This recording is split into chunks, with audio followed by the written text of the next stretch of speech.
Alright boys and girls, I hope you're having a good day. So today I want to talk about the Nintendo Switch 2. I'm not going to make this a super long video. I kind of just want to give you guys my thoughts. More specifically, I kind of want to talk about the pricing, because honestly that's like the big discussion at the minute. I keep seeing videos pop up about the pricing and stuff, so I kind of want to give you guys my 2 cents on it. And 2 cents is pretty much all I'll have left after buying the damn thing, because it's so damn expensive. But before we dive into that, guys, I guess we'll just talk about the Nintendo Direct itself. Overall, it was pretty good. There was some good games on there. There was some cool stuff to, you know, that's worth getting the Switch 2 for. I'll be honest though, 99% of it really wasn't my sort of thing though. Like, the games that they were like announcing, they were cool. I can see why people would be hyped, but for me, I just didn't really care about really any of it. Like, obviously there's a new Mario Kart coming out. Now, I might be the only person that just does not give a shit about Mario Kart. Like, it's fun, it's okay, but I just don't get hyped for it. Like, I really don't care that much about Mario Kart. I've barely touched Mario Kart 7. I might play it occasionally with buddies and stuff like that, and with family, but realistically I don't even think it's that good. The only Mario Kart game I actually really like is the Mario Kart DS. I played the shit out of that as a kid, but that's the only one I super like. When it comes to kart races, for me guys, I love Crash Bandicoot Racing on the PS1. Like, that shit is just like 10 out of 10 to me, but that aside, I'm not really into kart races. Actually, tell a lie, there is one I like, Cartoon Network Racing. Does anyone remember that one on the PS2? That shit is goated. You could unlock episodes of Courage the Cowardly Dog in that game.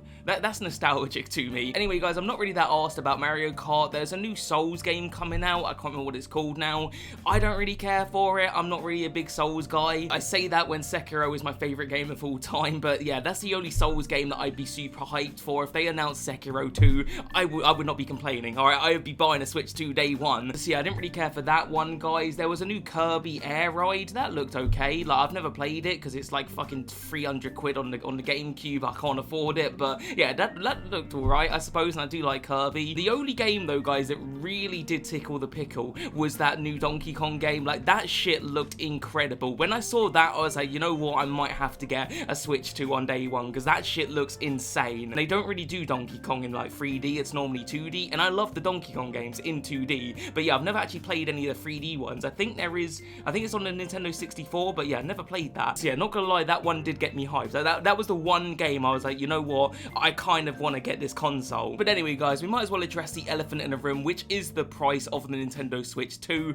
It's not great, alright? It's very, very, very expensive. If I'm not mistaken guys, I believe it's £395 for just the console, and then it's like 430 quid if you want Mario Kart bundled in, and it's not even the physical, it's a digital download code. Now, does that price really surprise me guys? Not really. Like, it's just kind of the way that gaming is going at the minute, where it's just so fucking expensive with just about everything. Now, if I compare it to other prices of other game consoles, like the PS5 for example, I mean, how much did that cost? Like, that was at least 500 quid, I think the PS5 was, and there's nothing on it. Like, there's barely any fucking games on it. So yeah, I'm not like completely surprised by that price, but the thing is, the original Switch was 300 quid, and the original Switch was new, original, fresh. The Switch 2 is basically just the Switch 1.5. It's basically the same thing, but just more powerful with actually decent Joy-Cons. And the thing is as well, guys, is the average person is actually getting poorer. Like, we've got less money now than we used to, and that's just a fact. So the fact that these gaming companies are just getting greedier and greedier and demanding more and more money for,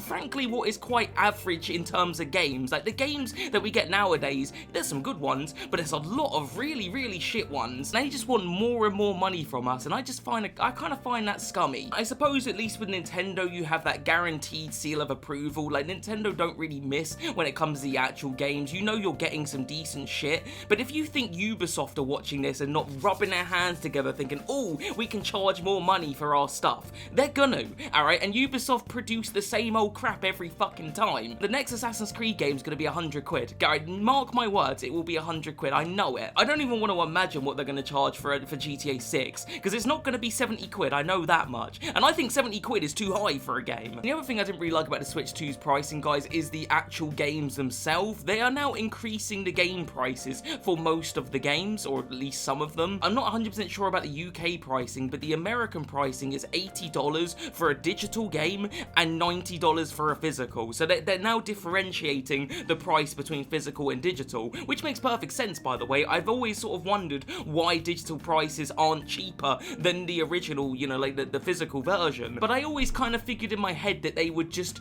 decrease the price of the digital version. I didn't think they would just up both of them. That's not what I had in mind. Like, in my head, I thought they would just keep the physical prices the same at $70 or whatever, and then make the digital $60. Like, in my head, that makes sense. But no, of course, these companies, they just get greedier and greedier, and they've decided to up both of them. So yeah, $90 for a physical game. That's a joke. I know that's not going to be the price for all the games. I think Donkey Kong was $70 digital, $80 for the physical version. But yeah, it just sets a precedent that you know other companies are going to follow suit. And it's not like we're going to be getting better games because of it. Like, the games aren't going to improve. We're still going to be getting mediocre slop and just 500 million remakes. Like, that's just what's going to happen. The more these companies just get greedier and greedier, the more I just appreciate retro gaming. I know a lot of retro games are just getting stupidly expensive, but 90% of my favorite games that are retro are like dirt cheap, and I just think to myself, I have put hours and hours and hours into these games,